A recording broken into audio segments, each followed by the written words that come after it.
Good day, ladies and gentlemen. Welcome back to Channel Up, your number one stop for raw, unfiltered, and trending stories from Nigeria and beyond. Tonight's episode is very heavy, quite heavy, yeah?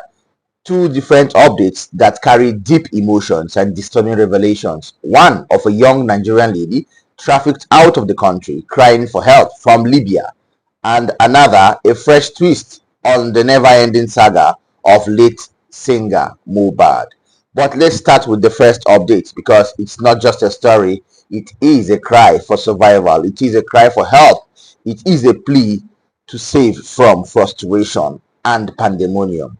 Without much ado, I would break down a bit about this lady and then I will play the video for you. This lady was shipped out of Nigeria to a country she never knew until she noticed she was in Libya. Now, I don't want to let the cat out of the bag, yeah? I'm going to drop the video for you so that you would have a better glimpse of the story from the young lady herself. Now, before I say anything, let me play you exactly what this young lady said in her video. Listen carefully because this may be the last words she ever records. And then I'll give you more details and analysis that will shock you afterwards. Stay tuned. Maybe my last video. But I just wanted to document something. I'm tired. I tried my best.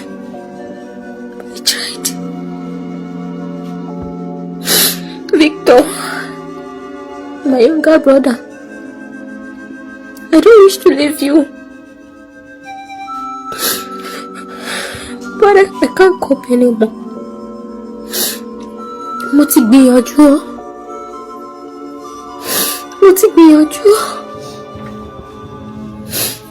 I live every day in fear, thinking I might not wake up the next morning. I came into this country, Libya, because of my mom. My mom was sick. There was no job in Nigeria. But before I could finish the agents that brought me in, before I could finish paying her, my mom died. I was left stranded. I'm currently stranded in Libya. I've been suffering for over 3 years.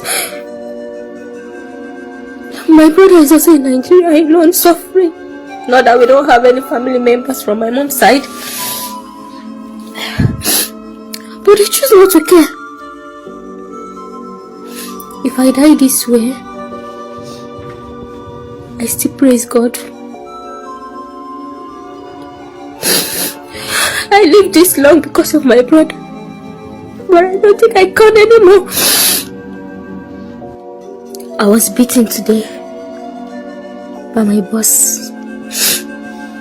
I was beaten by my boss just because I said I wasn't feeling strong to walk. I was beaten like a thief.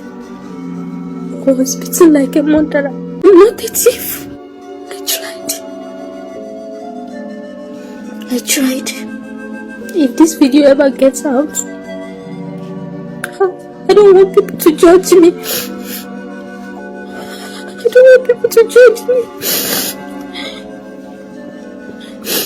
I want my brother to live a good life.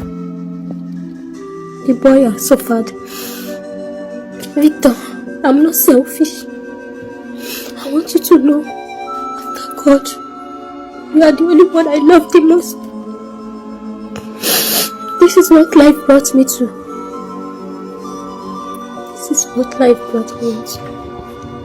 I'm sorry.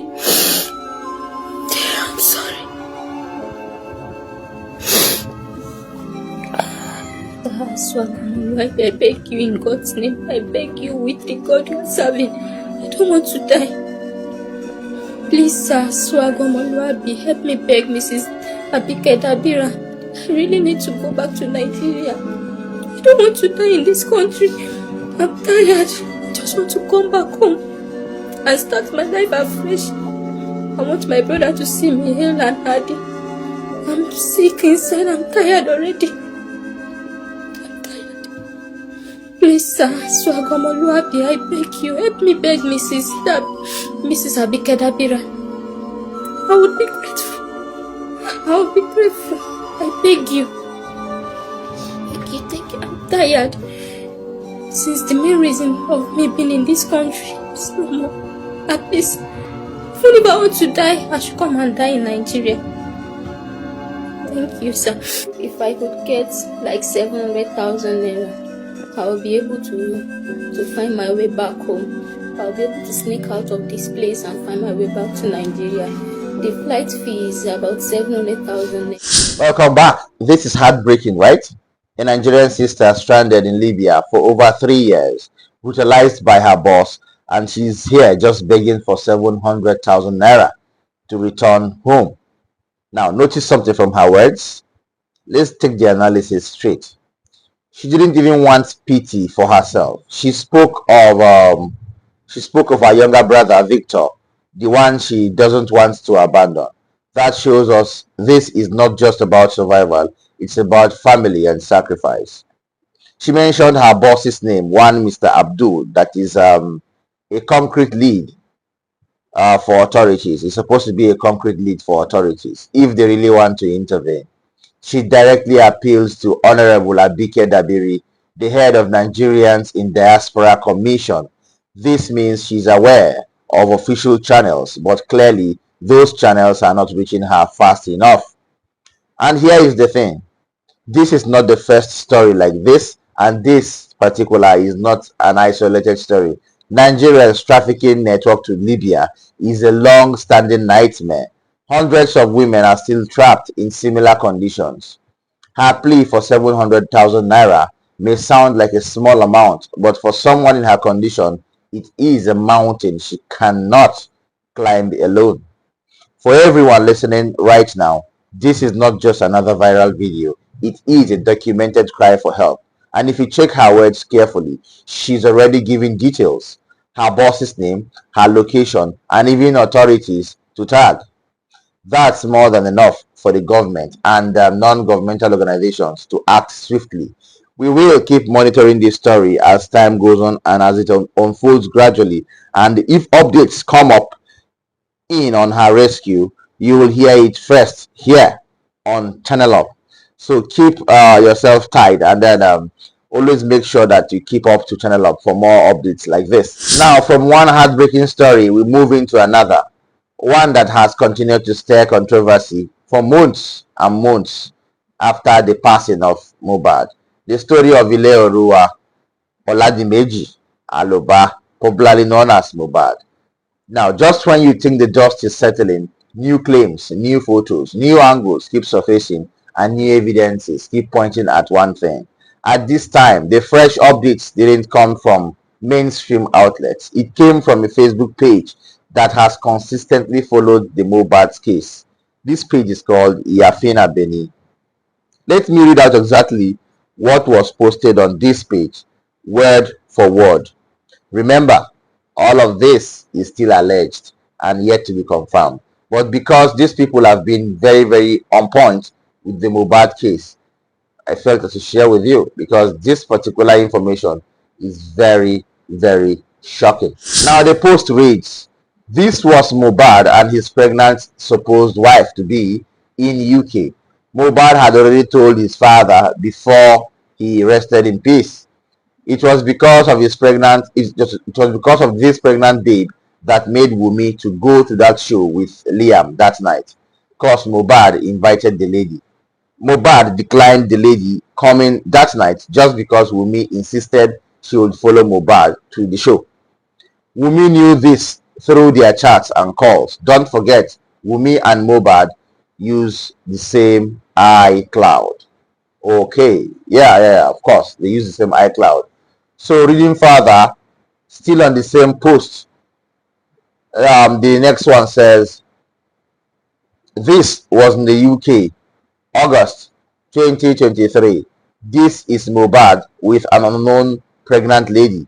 Wumi's people been claiming it was Wumi, but I can vividly recall she didn't travel with him to the UK, and moreover, she wasn't pregnant in August last year. So who is this pregnant lady and where is she? A lot to be revealed in this story, but we'll move on and then we'll see where it takes us from here. Now, let's carefully break this down. The source. This post is not from traditional media. It's from a Facebook user, Iyafin Abeni, who has been posting consistently on Mohbad's case alongside other people like Comfort, Bosede, and Kemi Olunoyo and BDM, and Yomi Fabi too. That alone means while the story is gaining traction, it remains in the territory of allegations, not confirmed facts.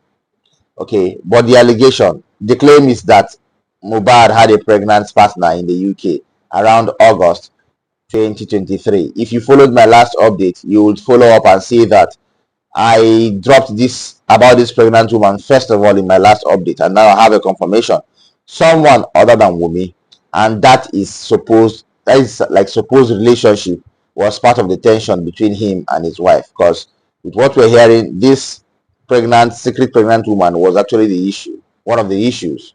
Now, what is the evidence all about? The photo shows Mohbad with a woman who appears pregnant. But here is the problem. Screenshots and blurry videos don't tell the full story. There is no timestamp verification, no third-party confirmation, and no clear proof of identity of the lady in question. At some point, we saw them in cameras. Okay, that means people were really shooting these two people. Was it a movie shoot? Was it a music video shoot or something? What are the implications of this? If true, this opens a new dimension to Mohbad's personal life, one that might explain some of the clashes around him. But if it's false, it could just be another attempt to tarnish reputations and muddy and already complicated saga. That is how I would say it. Okay, and remember, as much as fans want closure, these unverified updates only add to the confusion. It's why we must stress this is alleged, not proven.